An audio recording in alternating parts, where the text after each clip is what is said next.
I like to go to self-help seminars and read self-help books. So you can get some wisdom, you can apply it to life, you can help people. But you have to be able to filter, what's kosher and what's treif. Like what is truth and what is nonsense. Now, I'm always struck when I hear wisdom that I can connect it to something from the Torah. The Torah was way ahead of its time. So many things that you see that we've all accepted in modern day Western thought and thinking of it as being tremendously progressive, the Torah had this from the beginning. I'll give you a couple of examples. One is a prenuptial agreement.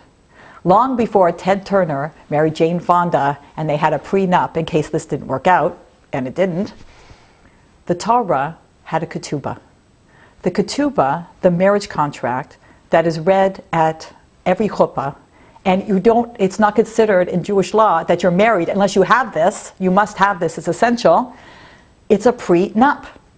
It's actually read in Aramaic, and probably your high school Aramaic is not as good as it used to be. It does not say in there, and we love each other so much. It talks about a man's obligations to his wife, and if he doesn't fulfill those obligations and responsibilities, this is how much he owes her if they break up. It's a prenup. The Torah was protecting women long before Western thought and modern day thought caught up. Another thing that we see that the Torah is way ahead of its time, the Rambam actually Maimonides speaks about food combinations, how some foods you shouldn't eat with others, and how certain foods are very, very bad for you. And he talks about when you should exercise, that the best thing is to be very physically vigorous and ideally first thing in the morning.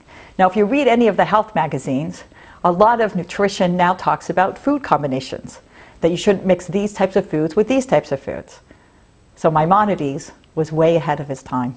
And in terms of fitness too. He talks about, there's a certain diet of health that he gives. But he says, even if you follow my diet, if you're not physically vigorous, you will still get sick. The Torah, so far ahead of its time. So often I will teach a class on intimacy. And I remember more than once, there is a sex therapist in the class itself. And she will put up her hand and she will say, you are right on. This is exactly what we teach people today. This is modern thought in terms of helping people in this part of their marriage. And I said, first of all, I'm not right on. The Torah is right on. The Torah is way ahead of its time.